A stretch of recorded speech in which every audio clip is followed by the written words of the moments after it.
2017 was a pretty rough year for the mainstream media in their rush, of course, to attack President Trump. Well, many fake news mistakes were made. Perhaps the worst example is from ABC News. Last year, Brian Ross, he was suspended from ABC for 4 weeks without pay for this false report claiming that during the campaign, candidate Trump told Lieutenant General Michael Flynn to reach out to Russia. Take a look. He's prepared to testify, we are told by a confidant, against President Trump, against members of the Trump family, and others in the White House. He is prepared to testify that President Trump, as a candidate, Donald Trump, directed him to make contact with the Russians, which contradicts all that Donald Trump has said at this point. Now, of course, Ross was completely wrong, and hours later, he had to issue a correction. Watch this. A clarification tonight on something one of Flynn's confidants told us, and we reported earlier today. He said the president had asked Flynn to contact Russia during the campaign. He's now clarifying that, saying, according to Flynn, candidate Trump asked him during the campaign to find ways to repair relations with Russia and other hotspots. And then after the election, the president-elect asked him and told him to contact Russia on issues, including working together to fight ISIS. Now, there's a huge difference between candidate Trump and President-elect Trump asking General Flynn to contact his soon-to-be Russian counterparts. But ABC News isn't the only outlet caught reporting false stories. Fake news, CNN, the Clinton News Network had several high-profile fake news stories, like this report from early last month. Take a look.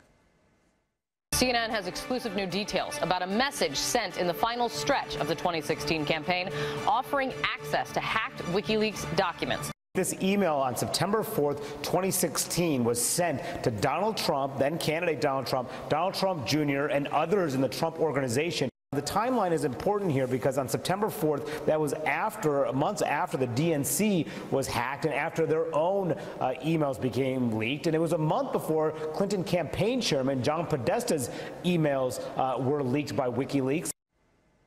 And, of course, that story proved to be completely false as well. And don't forget that back in June, 3 CNN employees resigned over a story about a top Trump ally and a Russian investment bank. They had to retract that. And in December, one of the dishonest Washington Post reporters, David Weigel, he posted a picture from President Trump's rally showing a small crowd.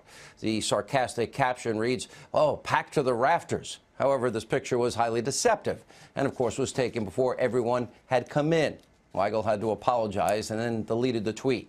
You know, spreading fake news wasn't the only major problem for the media in 2017. They also had some ridiculous examples of so-called reporting. Let's watch this.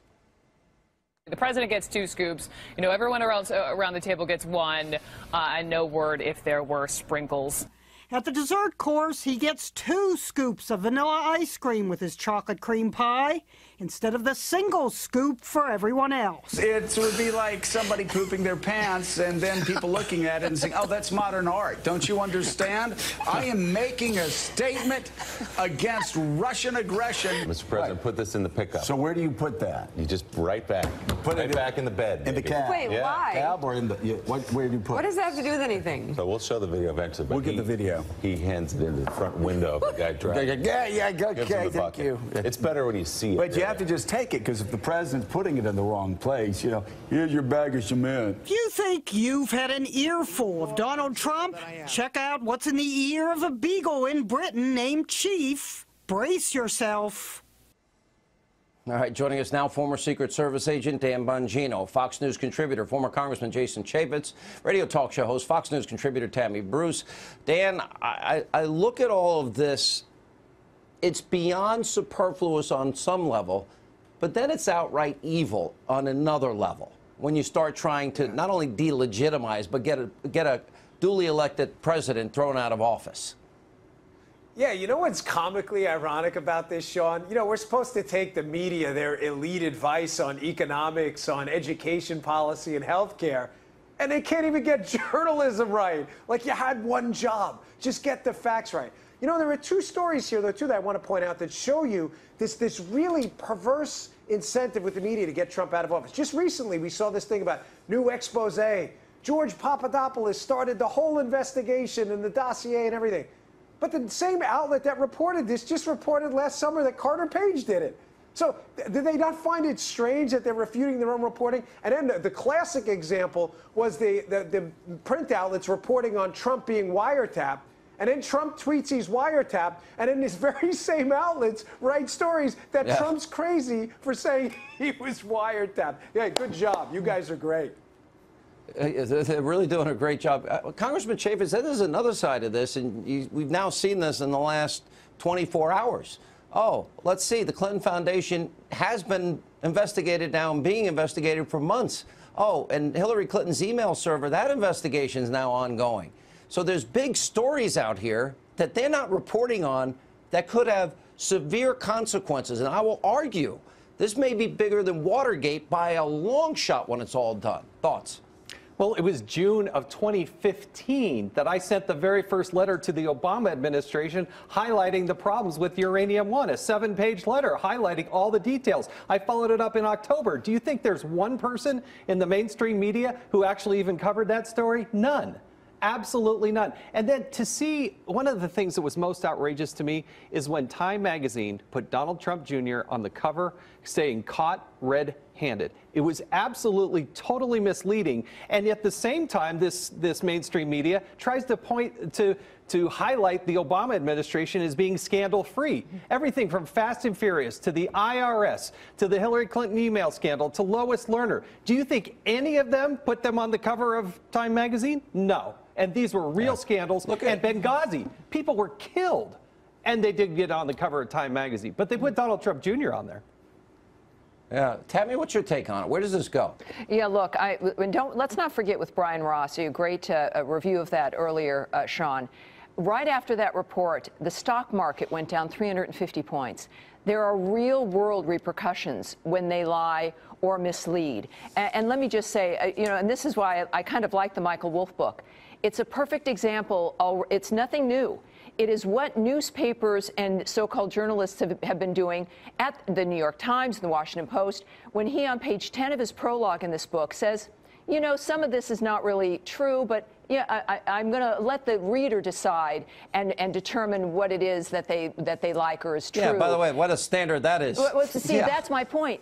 That's exactly what the American media has been doing. Now, at least Wolff is admitting it. This is what the president has been dealing with for a year and a half. And it is to his we have to give him all the credit. Finally, we are now seeing it's not just about a difference in opinions or which road leads to Rome. It's about real misleading of Americans to where we now don't even trust who we should be able to trust, get information that we can believe in. The CDC is having a meeting and a briefing on how Americans can survive nuclear war. I would like to see the media cover that. But at this point, if the standard is we're going to not even really know what the truth is, but if it confirms our bias, we're going to put it out there and let you decide if you like it or not. That's what it's been devolved into. And the president is the one we can right now, the president's the one we can trust at this stage. Dan, I look at, for example, I showed last night Ronald Reagan, Evil Empire. The media thought he was going to start a nuclear war. George W. Bush, Axis of Evil. They thought he was going to start, Armageddon.